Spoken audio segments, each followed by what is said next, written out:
Not sure what that was about. I guess maybe we hit an hour already. Anyway, we're back. Probably won't post the rest of this on the IGTV. We'll just have an abrupt ending there. Where was I saying? I forget what I was saying. We were talking about Sherry. Anyway, we're back. Briefly, just going to say hello, goodbye. I wonder if all our friends will come back. But not sure what happened there. Lost you for a second. We were having a discussion, but I've totally lost my chain of thought now. Whiskey Badger, I'm sure, will remind me, because he's so good about that sort of stuff. What were we talking about?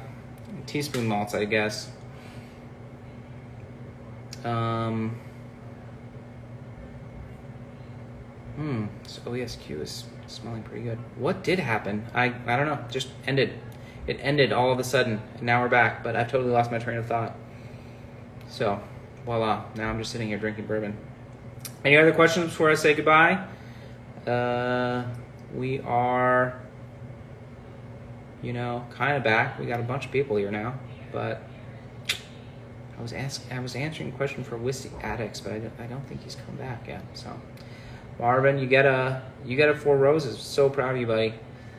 And someone else, maybe Lars, still there. Wow, this smells great. Yes, there's one more four roses barrel coming. Best sherry finish pre-arrival. That's a tough question, Brian. I like that question.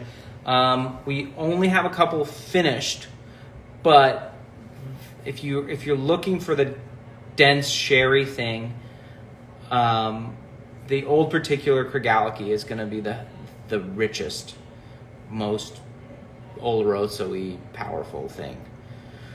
What's your favorite of the new Old Particulars? That's an incredibly difficult question to answer, namely because they're so different. I mean, it all depends on how I'm feeling. I think the Bunnahabhain 12 will sell most quickly because it's the most obviously, well priced compared to the name. BTAC goes. Marvin's asking about BTAC goes to end of year shenanigans, as it were. So if you're buying single casks, you have a good chance of getting selected. K&L single casks if you're buying them regularly. Very similar. Brian's asking about the Cameron Bridge. Very, very similar, in the same range for sure. Maybe you like it a little better. The price is great. Obviously, no tariff on the grains, but because of that, weirdly, all the prices on grains have gone through the roof. So this is the only one we could afford. Anything that's 30 plus years old is like $300-400. What's the point? Especially when we're selling stuff like the barrel to bottle Invergordons, which are top tier 29-year-old malts. Grains. What's your favorite ex-bourbon Old Particular? Ooh. Well, we're gonna come back here when they come in early December and taste them all together. I think the Glengarry is going to be the one that's, well, all the Hoggies are ex-bourbon. I have to take a look at the list actually now that you mention it. All the Hoggies are ex-bourbon, but essentially the ones that are actually in bourbon, I'll have to pull up. I can't remember off the top of my head. Let me do that right now. The Mortlock is killer. The 13-year-old Mortlock for $60 or whatever. It's ridiculous. That's not an Old Particular. Let me pull these up. Old Particular. OF barrels? No, they only sold us one. 12 Martin 34 is asking if any OF barrels are on the horizon. They sold us one for the year. If they like the 27, they'll like the 28. It's right in the same range. That's why we bought it. We really thought it was a great example of single grain at a really, really reasonable price. Favorite of the Old Particulars was the Daluan, the 12-year-old from last year. Okay, the closest thing to that would be the Kregaliki that's coming, which is unfortunately because the tariffs are quite a bit more expensive. The Mortlock is lovely. Let's see what we have. So that Avalor obviously is so expensive, but so good. Bunnahabhain, Inahagi, Krigaliki is ridiculous. The Blair Athol is going to be. Forgot about that. That was our last Blair Athol was from Old Particular, and it was quite controversial. A lot of people found it almost like too beefy, meaty. I didn't find it very sulfury, but I did get that savory like beef bouillon thing. And this one is a little more classically Oloroso, perhaps. The Glengarry is going to be the super sleeper. Linkwood 9-year is nice, but I think the Glengarry I prefer. I'm kind of all of the Linkwood is in straight bourbon, so that's kind of fun. I'm a sucker for Glengarry. I think that's a fabulous, underappreciated distillery. Highly recommend that. Christopher asks about the E.H. Taylor barrels. It's all a lie. The Bunnahabhain is not peated. No, Taylor barrels are coming. That is true. They will last for mere moments, but they are coming. Your wifey is smart. The Krigaliki is awesome, as is the 14-year refill sherry. They're super fun. That's the Behind the Highlander. Super fun whiskeys to taste next to each other because they're, you really get to understand the character, the soul of Krigaliki. Barrel picks from Sazerac. The only ones left I've just mentioned, are the Taylor. Everything else has come and sold in mere moments, as they tend to. Stinking bourbon is just, we can't get enough of it. Very, very exciting stuff, though, coming down the road. I just got some exciting news about potential single cask barrel picks from some of the big guys, which is really fun. We'll announce that probably in 2021, but poof is the right word. Bourbon's tough, man. They just can't get enough. Luckily, they're, distilling a lot, so hopefully there will be more. 3 different K&L Buffalo Trace picks. Bourbon Bites is really on it. Those must be old. Are those recent? We did 2 this year, so maybe some of them. The bourbon thing is really tough. I just cannot keep up. We have one more Four Roses, and that's pretty much it for bourbon. When is the Pappy 15 K&L pick? It's hopefully soon. Julian was just telling me how many barrels they put aside for us. You got both of the recent ones. Wow, those went so fast too. I'm always surprised. People are really into that stuff. Eagle Rare 2, Blowout here. What we are getting tons of, which is awesome. Maybe you guys don't feel the same way about it, but 1792 Foolproof. I think we got 4 single barrels of that this year, which I like that stuff. Not everybody does, but I think it's pretty good. They also, one of our barrels that we'll only get 3. One of our barrels was Denver's here. One of our barrels just either broke or disappeared or something. They sold to somebody else, so we won't be getting that. Pretty exciting stuff coming up. I gotta go soon, guys. It's gotten so late. I'm sort of on deck for daddy duties coming up here. So any last minute questions I will field immediately. And sorry about the who's Nas? Oh, Nas? What did Nas do? No info. It's my pleasure. We'll do more next week. What do we got next week? On Tuesday, we're gonna get with Ron Barrilito. We're gonna go down to Puerto Rico and check out their operation down there. That's pretty exciting. Oh yes, yeah. Nas totally stole our barrel. I'm sure of that, 100%. Is that story real? That's such bourbon gossip. I can't get a straight answer on what happened there. How do things get loaded on the site? Is it random? It's just when our operations team is able to get there. So it is. There is some randomness. Usually it happens in the morning. Oh, I forgot about the Hepburn sherry, but that is legit skis. If you liked last year's, I mean, it's the exact same juice, just finished for a year in sherry. I think it does really nice. I love Glenfiddich and sherry. My only complaint about their own distillery stuff is that they don't do a cask strength. This could take even more sherry. I think it's a nice, it's a very, very good whiskey for the price. We're really, really happy with that. It's real. I've never dealt with the guy personally. I haven't. He shows up here every once in a while, which is kind of fun. Only buy from K&L. That's what I want to hear.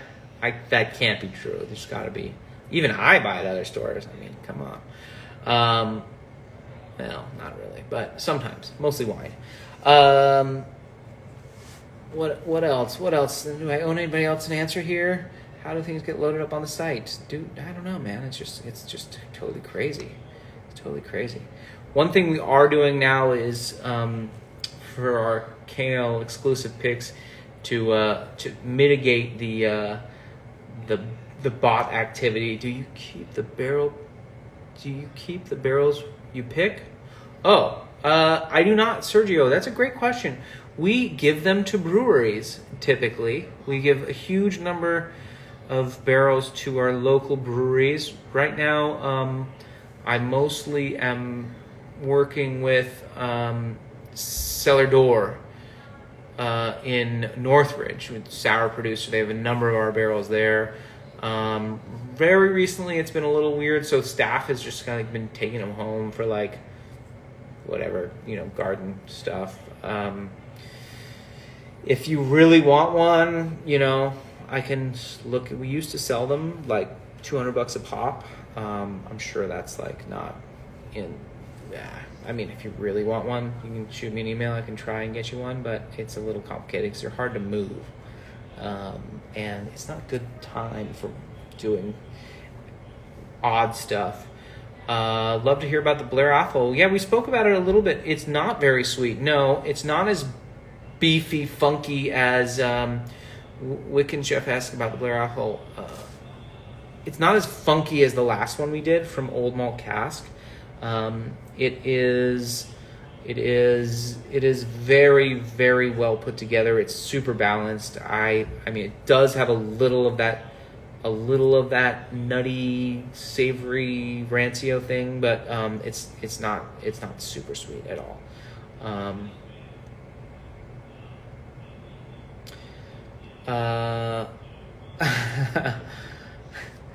Yes, it gets a little hairy on the site. People trying to double dip, so got to be very clear. People get upset when we cancel their orders because they bought two, and if you don't get very, very clear, then we're sort of liable. So 2020 lottery will be, no clue, hopefully before the end of the year. It all depends on when the last year's allocations got pushed.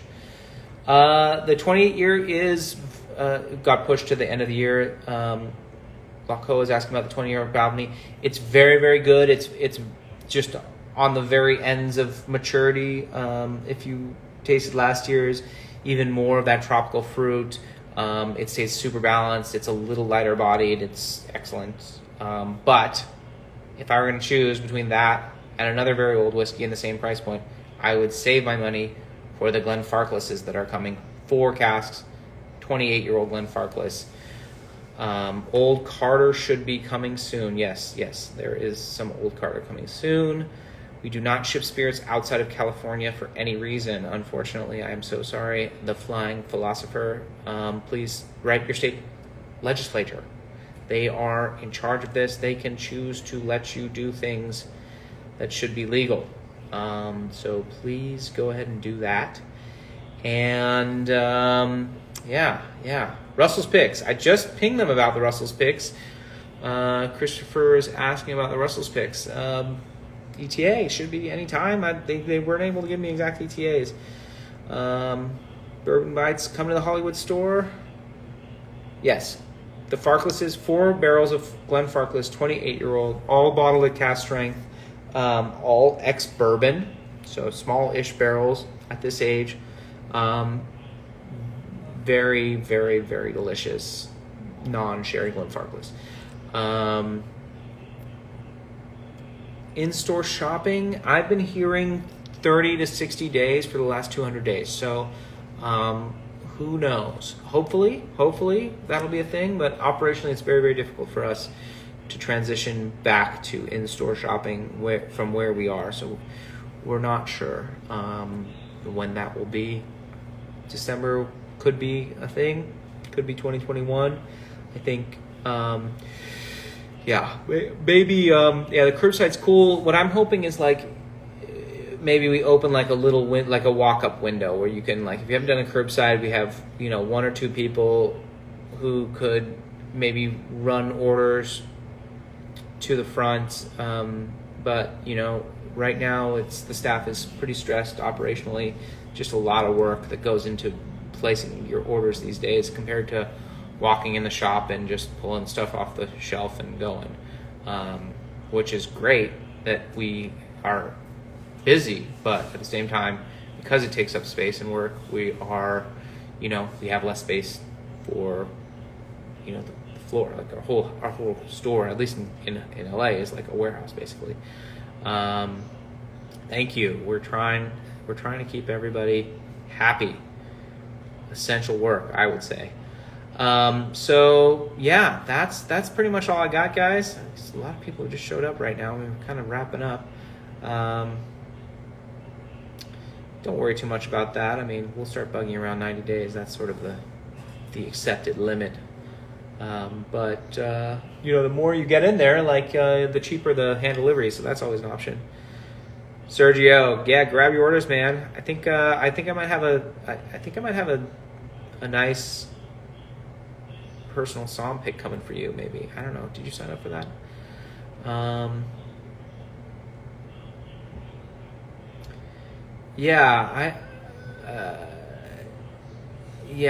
not sure about that. I don't know about the legalities of local pickup. There are logistic issues with that as well. I think the next thing, I think I still have to select your whiskey, Sergio. The next thing we do is to definitely try to get the store open. If not, maybe I was the one who suggested that we have a pickup window where people can walk up.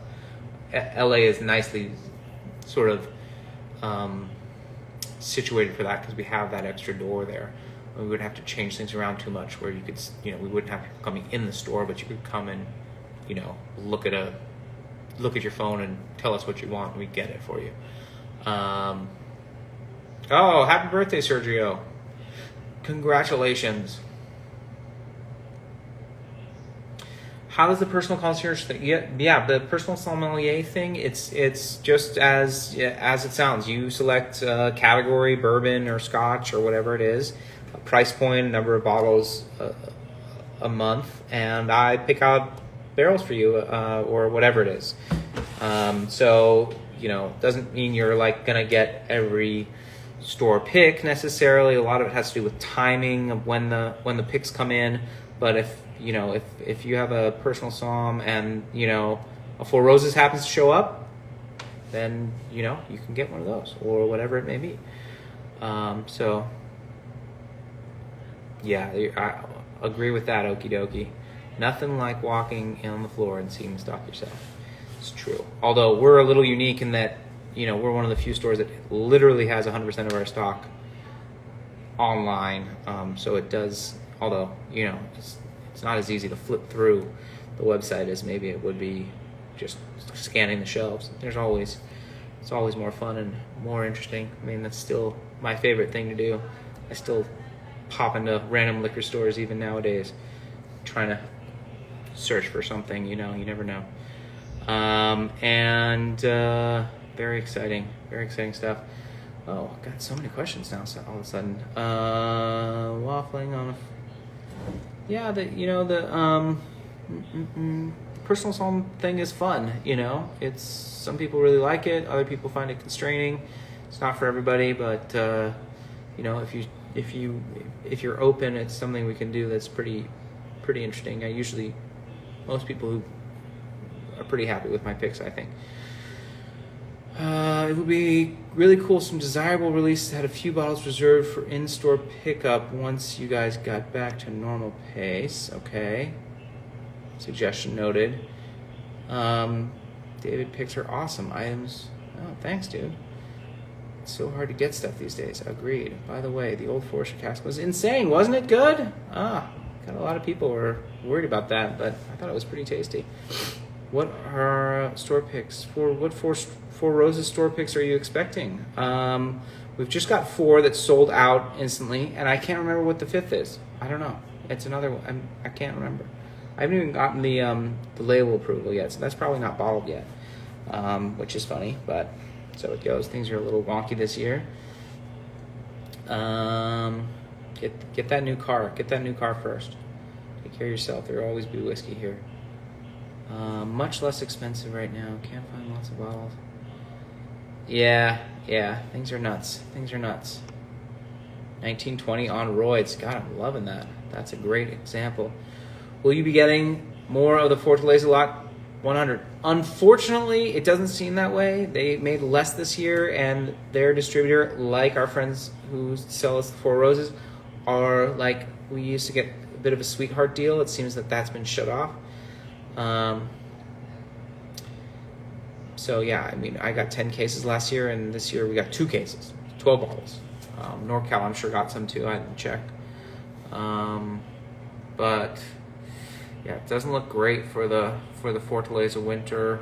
You never know though. You know, they hold on to it. I mean, very few of the bars are taking their allocations. Although some of them are, even though they're closed, are still taking their allocations, which I think is crazy.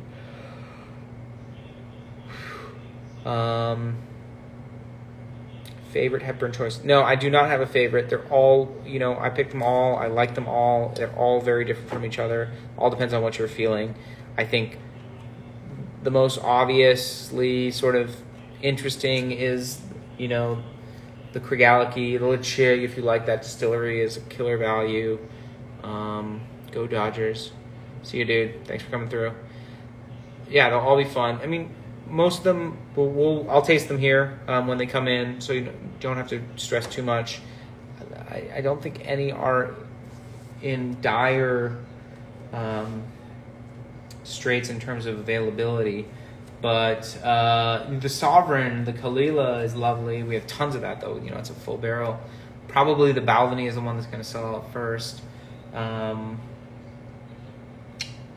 The Mortlock was pretty tasty. Glenfiddich, we have tons too. Any of those finishes, we have nice stocks of. And there's still a few more coming. So yeah, keep an eye out for those. We'll taste them all here. Russell's year release. Oh, Denver. What a fabulous question. It's worth it if you can get it for retail. Those are some of the best bourbons being released, period, I think. But they're, while we got 3 or 4 cases the first year, I think we got 2 bottles last year. So it's been harder and harder to get. Yeah, we used to have sort of a sweetheart relationship with Wild Turkey. They really took care of us, and that's really changed over the years. They've become much more popular. I think that's part of it.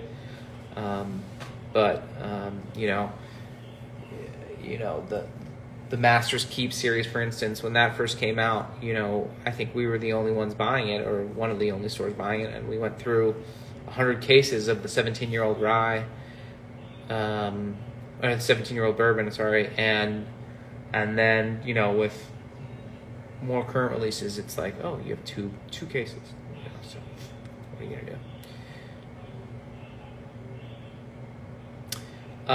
The right way to pronounce the Scottish is that, lay it on me anytime. Well, we're going to go through all our selections here when they come in, open them up. I'll probably do an IG with Andrew, my partner up north, and we'll taste through everything.